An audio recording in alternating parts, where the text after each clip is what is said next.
environmental issues and specifically about the riparian area issue that you guys are addressing down here in Benton County.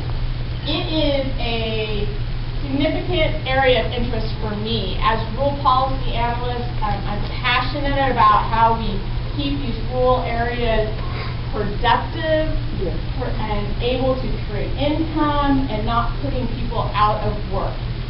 One of the things that you don't know is that I did work for ODA, but my job description was with salmon restoration. This is exactly what I did for the Department of Agriculture while I was working for them.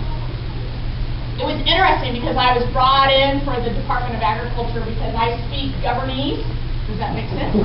So I have the ability to interpret what the government wants to a farmer because I can speak normal language, everyday layman's language, and then reinterpret it back up to Governese so that they can actually understand why what they're saying they need to do may not be practical.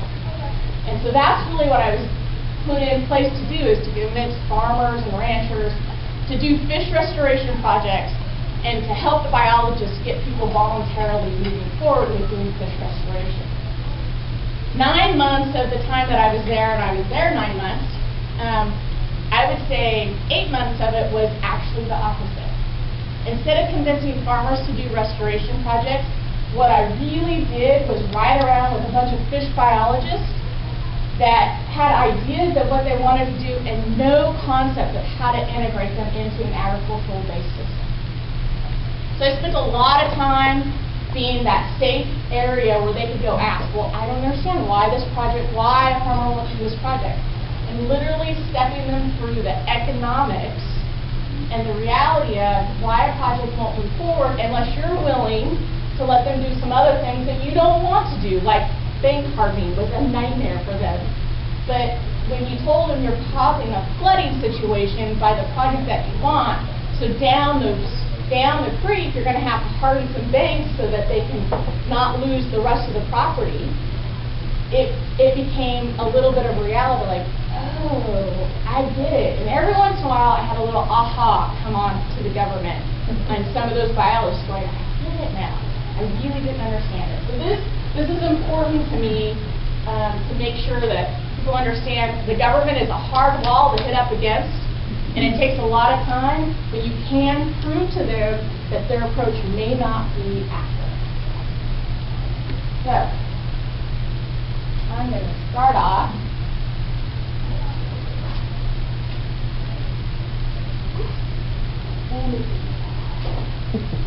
As always, exactly the way I do it.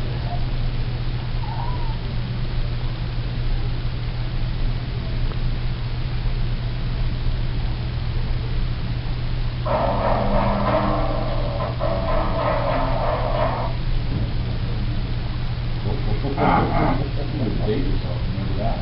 Yeah, I was going to say, I look familiar. No, yeah, it looks It really should look familiar. I want you guys, how many people remember this? That was only 30 years ago. Yep.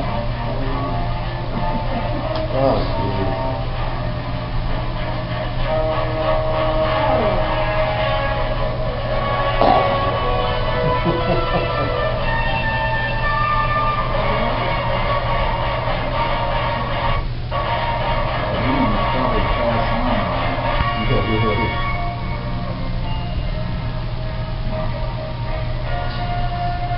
Some people have a deep, abiding respect for the natural beauty that was once this land. And some people don't. People who stop pollution, people can stop it. Right for Pollution Booklet, Box 1771, Radio City. Damn, I would have guessed that. So that commercial was, I will tell you, as a young child, the #1 most impactful commercial in my entire life. It's the only commercial I can remember as a young child. Do you think they were successful in getting their message across? There was a pollution problem when that commercial was filmed. There's no one that will run and hide and tell you that there was no pollution issue at that point in time. There was a necessity to clean up the environment. And we did so. We did so through passing the Clean Water Act, the Federal Endangered Species Act, the Federal Clean Air Act, and guess what? At the exact same time, we got SB 100 here in the Land Use Planning Act to layer on top of all those other federal acts. And then more recently, we got Senate Bill 1010, and the Oregon Forest Practices Act was implemented, et cetera, et cetera. You can see the layer upon layer of environmental regulations that we have put upon ourselves because we felt that there was a need for environmental to improve our environmental degradation. It was a righteous cause. People felt that this was something we had to do, and it was worth taking other people's property rights so that we could make them do it. Because at that point in time, they didn't believe there was any other way to do it. Now, my boss will tell you, he was the president of the Environmental Council here in Oregon for 10 years. And he will tell you that when he started, that little commercial was also very influential, and there was a need. But at some point, we swung the pendulum to the opposite side. And now, the billions of dollars that we're now pumping into environmental regulation is actually improving our environment minusculely. We're really to a critical need to readdress our environmental policies now. We've seen it. We've seen it recently. How many people saw that the wolf got delisted? Why? Because the ESA isn't functioning. But yet we're not strong enough to be willing to go in and amend the ESA so that it actually functions, so that we can have functioning ecosystems instead of single species that are there that we're managing for. We need to be able to manage entire ecosystems. ESA doesn't let us do that. The Clean Water Act is another example that we've pushed the limits incredibly harder than what we've ever seen. And in fact, at the last Congress, they tried to not only make it navigable waters, but they wanted all waters. Any waters out there, they wanted to change. So they're not only trying to take what they have and they're making it more stringent, or they're attempting to make it more stringent, rather than saying, are we working? What are our successes? If we looked at our water from 1972 when that got passed to today, we wouldn't recognize it. We would say that we have water more pristine than we've ever known we could ever accomplish. We didn't know we could even accomplish what we have. But do you hear anybody saying, hurrah, look what we've done? We forgot that commercial. I want to run that commercial against a commercial of what our waters and our salmon streams look like today. Hello, people. Where are we going with this? Are we really leveraging our dollars accurately, or is there a better way to look at our environment now? Those are some of the things that we need to look at. Water quality elements were measured at that time in parts per thousand. We are now arguing about regulations that measure water quality in parts per trillion. Per trillion. In a 2003 book, it was estimated that EPA's regulations cost us $7,600,000 per single life year that we expend.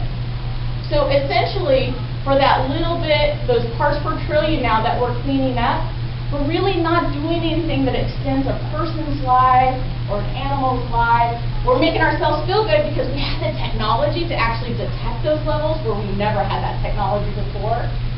So we know it's there, so if we can see that it's there, we must have to clean it up. But the problem is no one really knew what our background level was before it was there because we didn't have the scientific ability to measure those needs. So we really don't have a clear idea of what was passed, what is pristine. So the concept with a lot of agencies is pristine means I shouldn't be able to measure it.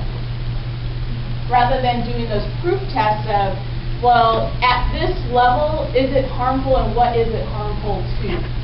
And if there is technology to clean up, is it worthy of cleaning up, and do we get the increase of protection that we want? Do we get the results we want by investing that money? And what are those results worth? There is an economic story to What is the value? How clean do we make it? How clean do we make our solution? Thanks. So, current pressures Benton County is feeling are not insignificant. Obviously, they submitted a land use plan in 2007 that said we are committed to developing regulations to meet our goals 5 and 6 within 18 months.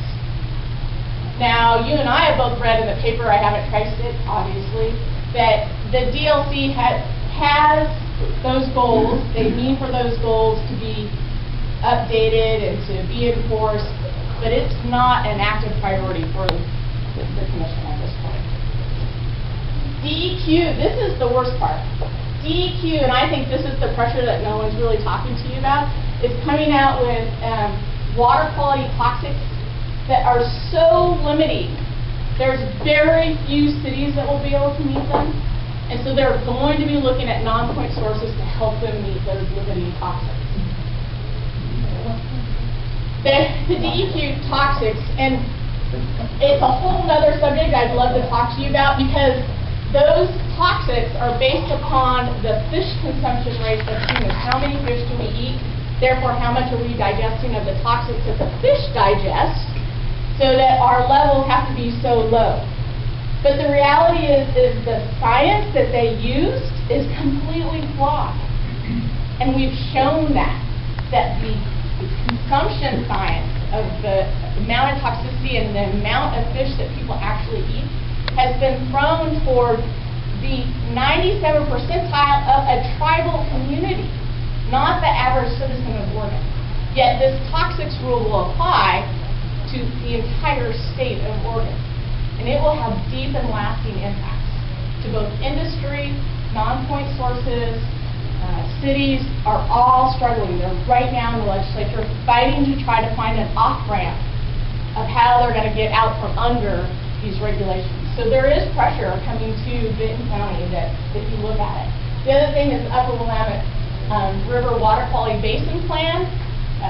This is one of the hot areas. Albany was one of the hot areas of the 1010 plan that we struggled with to look at. We knew that they really struggled with how to clean it up. One of the things they didn't tell you is some of it is probably natural background. One of the issues we had to go investigate while I was at the Department of Ag was some property that was surrounded by cropland, one dairy, and there was high dioxins in the water. So obviously the first indication is to go to the dairy. We went to the dairy, we tested the dairy, we couldn't track it. Was it coming from the dairy? Okay, it's not coming from the dairy. Where is it coming from? So we went and did a bunch of other water samples around the surrounding farming. We couldn't find it.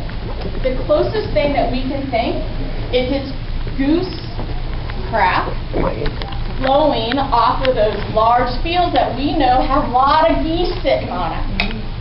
And that leaches into the soil, and then from the soil, eventually that buildup starts to leach out into the water.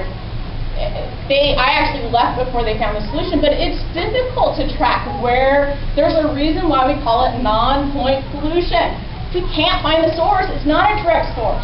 Some of it's natural, some of it may be from what people do. And there are things that you can do management-wise to control it. But there are also nature that we have a hard time dictating what they do. And regulations have few opportunities to take under condition what are our natural conditions. What is natural for us? If they do that, they say, well, then industry needs to make up for what those natural conditions are because you still got to get it lower. That's really tough. Where is the realisticness of this whole process? And then, of course, we're always facing the Oregon Conservation Plan, which is an important plan for the state of Oregon, because right now it's what's kept salmon off the endangered species list here on the coast.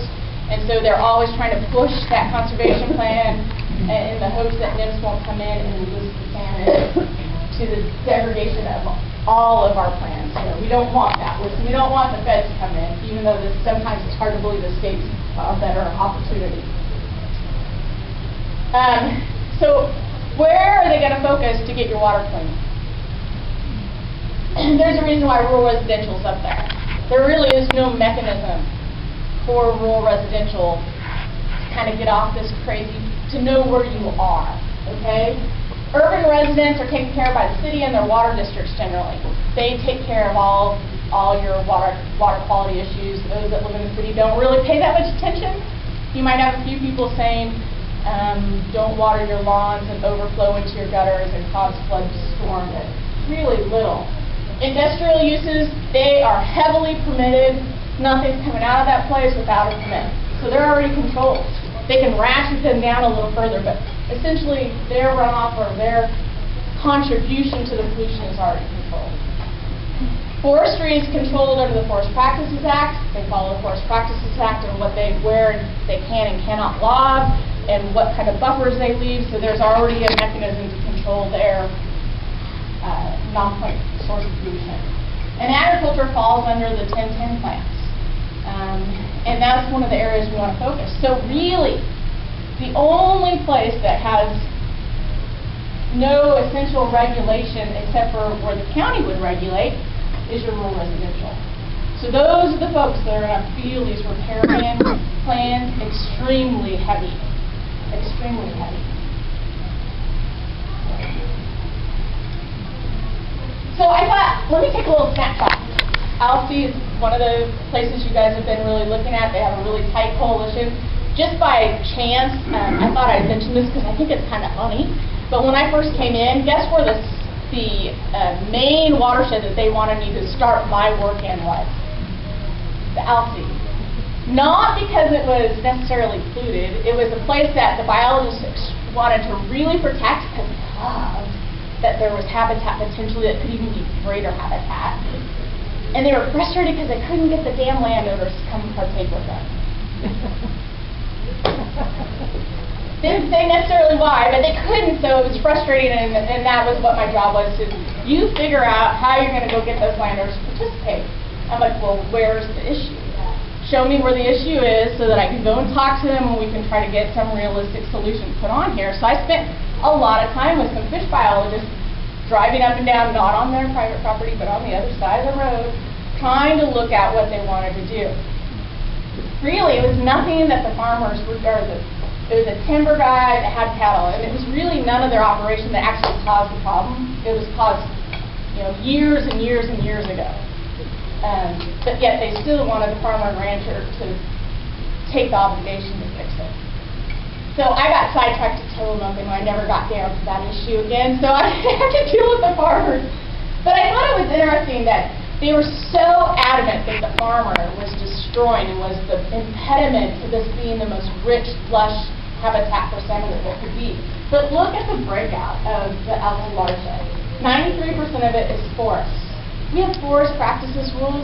I can guarantee you that's not being all clear-cut right now. There's huge forest practices rules that does not allow them to go and sweep away all that forest. So 93% of that land is covered by forest land. 2% is range, which is what they were after with me. They wanted the cows gone. 2% of it was range. 2% of it was agriculture, which most of it's hay in that area, if I remember right. 1 is urban and 2% is other. I'm not quite sure what they consider other than an old mill site I know is over there, a few older industrial areas that aren't actually active. But they wanted a private landowner. I think that's fascinating because guess who owns the great majority of the Alfie watershed? The federal government. Were they at the table? Never. We weren't talking about projects on the federal lands. We weren't talking about how to fix the federal land problems. Now, granted, they hadn't been doing a whole lot of logging up there on the federal lands, but they had originally done logging up there, so there was restoration issues that should have been taking place up there. 36% was private, and 1%, less than 1% was actual state. But it's a nice snapshot, and it's funny that they focus on the Alfie because it's one of the easiest ones to convince people that it's not where you really need to focus. It's a pretty pristine area, and obviously there was some great testimony recently on that. So, what do I recommend for you guys to do? I think you guys are very much on the right path to ask for a voluntary plan based on education and objectives, goals. not prescriptive buffers. That is key, and we know it works, because the 10-10 plans, the agricultural plans, are not prescriptive. We do not tell a single ag landowner, what to do on their land. We do tell them what they have to accomplish. We give them a goal of what they have to accomplish, and then they try to give them tools to figure out what tools they want to pick to accomplish that, but there is not a set buffer. The only time I walked into a landowner and said, you need to set a buffer and put up a fence, was when I knew the guy really didn't want to manage his cattle. He was a forester and didn't want to take the time. The cattle were kind of this thing his dad wanted him to do, and he really could care less about him. And I said, look, you don't have to fence those cows off that creek, because I can show you how to rotate them and how to get them through off that specific smoke area in the right times of year, and then put them back on later. But you're not an active manager, and let me tell you, it's probably easiest for you and your management system to go ahead and throw the fence up, because you don't want to take the time every day to move cows and deal with them, and that's what you got to do if you don't want to do it. So that was the only time I ever recommended putting up a fence, ever create a buffer zone. So it's really important to convince your county, do